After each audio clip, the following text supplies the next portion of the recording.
Consider for a moment those rare individuals who command an entire room's attention without uttering a single syllable.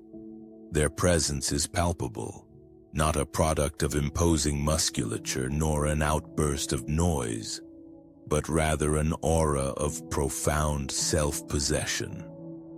This remarkable quality is not an inherited trait, but something painstakingly forged through periods of quiet introspection, moments of enduring pain, and acts of unwavering self-restraint. It is within this crucible that a truly formidable demeanor is shaped. The first of these defining behaviors is an almost ruthless emotional control.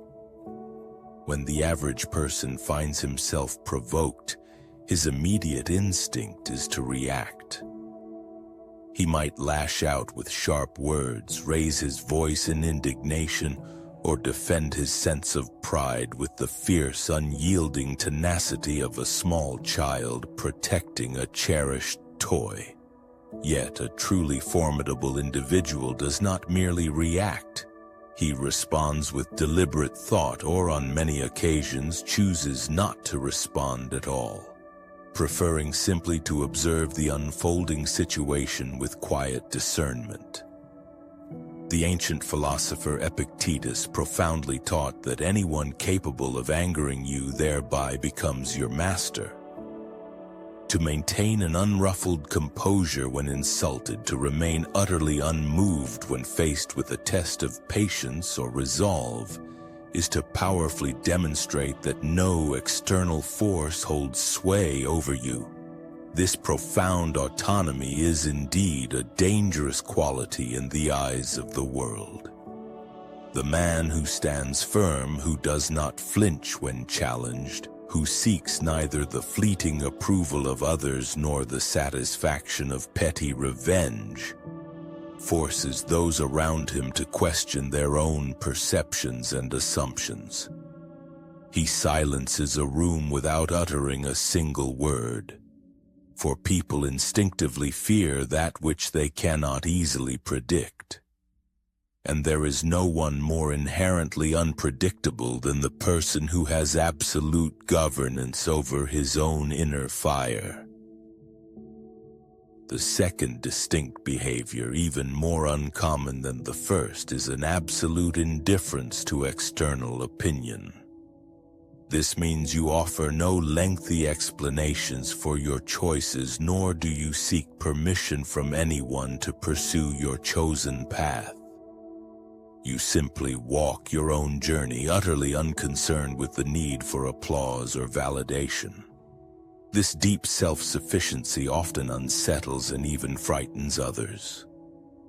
As the wise Roman Emperor Marcus Aurelius once observed with characteristic simplicity, it never ceases to amaze him how much we all claim to love ourselves more than other people.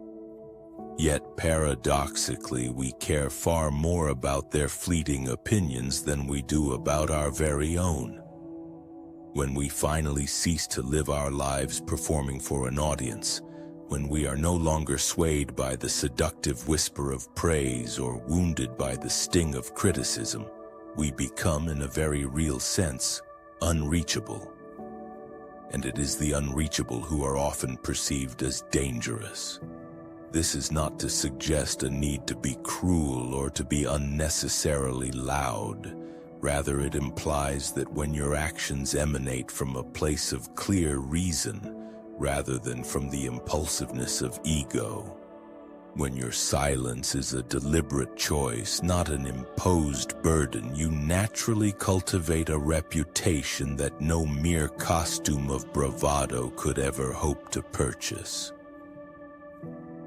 This is the formidable reputation of danger, not because you harbor any malicious intent to harm another, but because others instinctively sense that should you ever make such a decision, absolutely nothing would be able to deter you.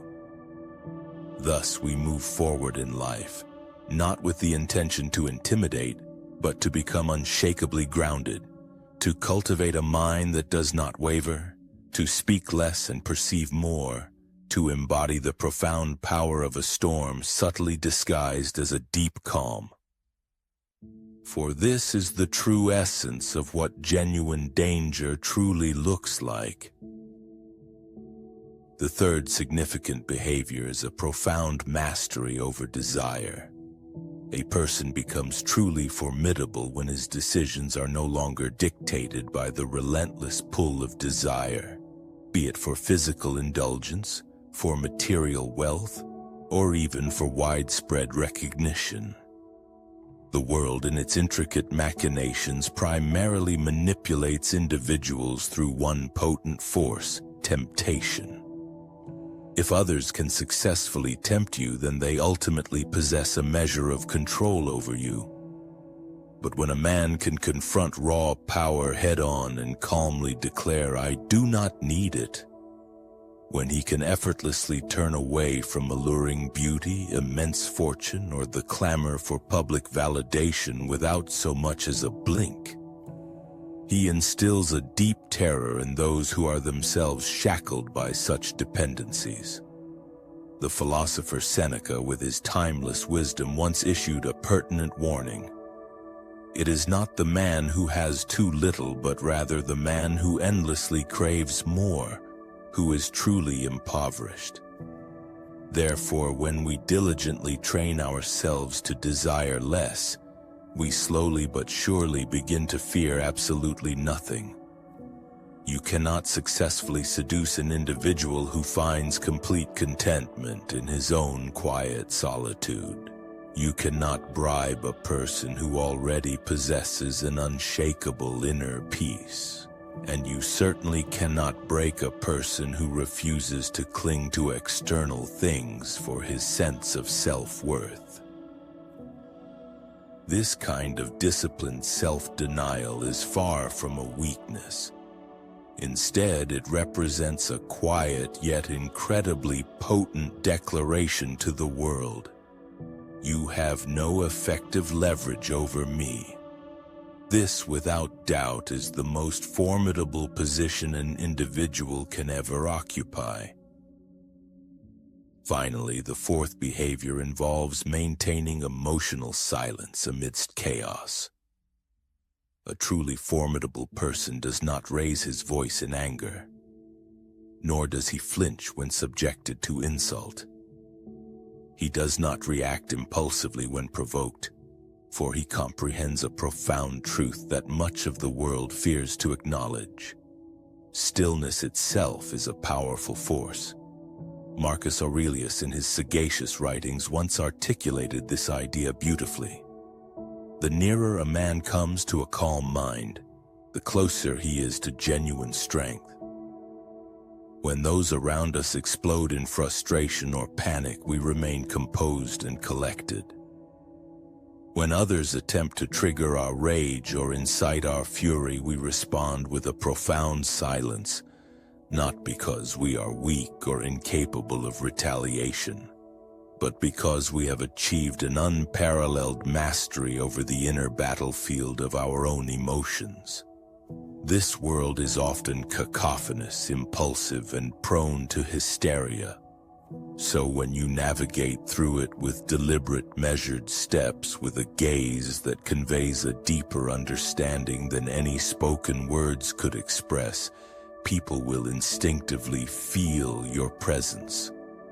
Much like the subtle electric tension in the air just before a powerful storm finally breaks. The person who maintains control over his own anger, who wisely chooses not to engage in every single battle, who carefully selects precisely when to strike and when it is best to simply walk away, that person is perceived as formidable. He is feared not because he is violent or aggressive, but because he is utterly unreadable. He fully grasps the deep meaning behind Epictetus's insightful words. Any person capable of angering you becomes your master.